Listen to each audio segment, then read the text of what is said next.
Red Film Radio, I'm Matt Micucci from the Rome Film Fest. We're going to be talking about a film that's presented in Nella, Città, which we are media partners of. We're here with the filmmaker Roberto Salinas. Thank you very much for joining us, first of all. Thank you, guys. Presenting the film Cuban Dancer. Would you like to maybe say a few words to introduce it to our listeners who are not familiar with it yet?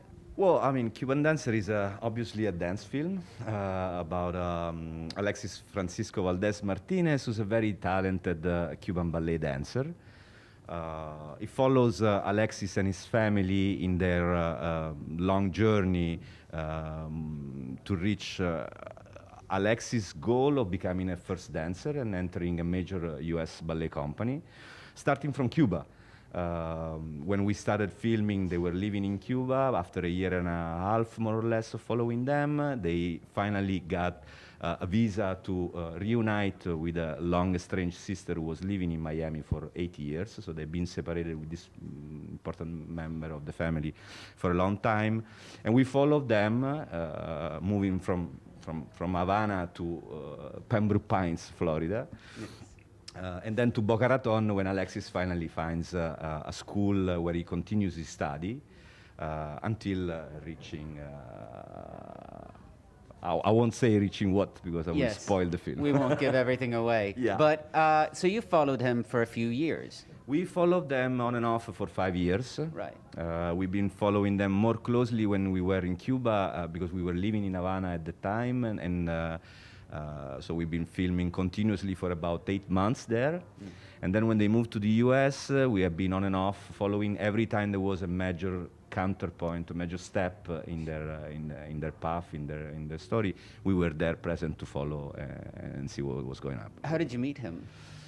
We met in Havana because the co-author and choreographer of this film, Laura Domingo Agüero, she is also a teacher at the National Ballet School where Alexis was studying at the time.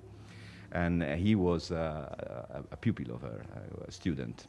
A very promising one, too. A very promising one. At the beginning, we started following. At the beginning, we wanted to really tell a lot more about the environment of the Cuban Ballet School.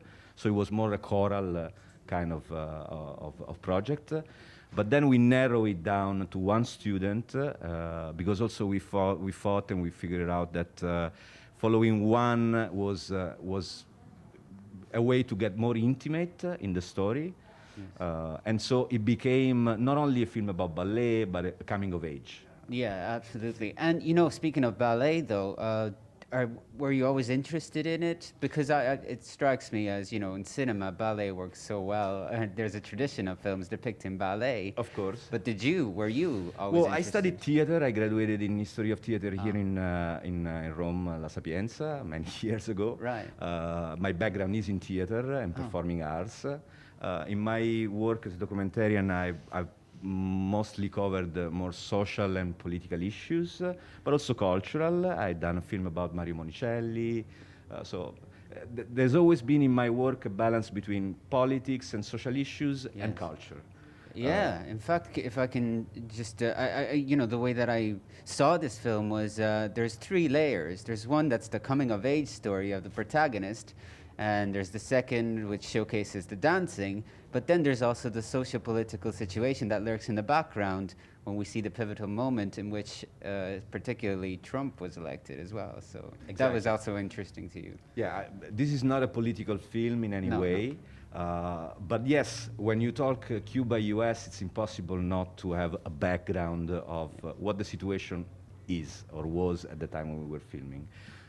You cannot completely skip that subject. Nobody can when you're talking about relationships between Cuba and the U.S. Sure. But the family doesn't move to the U.S. because of political reasons or not even economic reasons. Their main drive is to reunite the family. And this is something that was really moving for us to see how much dedication these people and many sacrifices they are willing to make in order to have a united family and support this kid's career.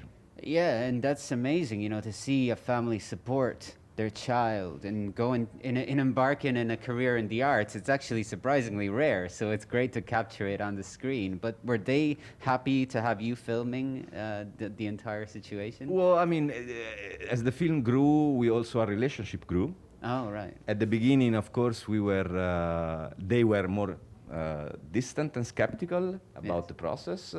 But after a while, especially Alexis understood that the best way to go through this was to just be himself. This is what we told him right from the start. He thought at the beginning, he was asking questions like, should I act? No, man, you should not act. You should just be yourself. And after a while, we were very happy to see that we managed that. They kind of forgot completely the camera. Right. And we became part of what was going on in a That's way. interesting what you're saying about how you were talking with Alexis during the shoot, because you mentioned your theater background earlier, and I was going to ask you, and maybe unfortunately we might have to end it with this. Do you feel like your theater background influences your work in documentary, which to the untrained eye may be slightly different, you know, because it's not fictional essentially, but do you feel like there is an influence there that comes from the theater? Absolutely, there is. You have to consider that I'm also the DOP. I'm the shooter of the film. I shot every single frame of it. So for me, there was an interest, of course, in the theatricality of certain situations, and of course, I mean, Alexis is a fantastic protagonist. He could be a movie star. Yeah. Maybe he will be one day. Maybe. He also sings very well. Yeah. But also from a visual point of view, I was very, very seduced by what I saw at the ballet school in Cuba and then later on in the US. You know? It was amazing to be able to film and capture on camera so much life, so much energy. You know? Yes. And there was one main drive for me, was telling a story, but telling a story visually, and in this case, using also cinema language to portray dance. Yes. Cinema Yes. language to portray dance. Well, it's been an absolute pleasure. Thank you very much for joining us Thank you very and much. talking with us about your film, which I remind our listeners is called Cuban Dancer. Thank you very much. Thank you. And this is Fred Film Radio, the Festival Insider.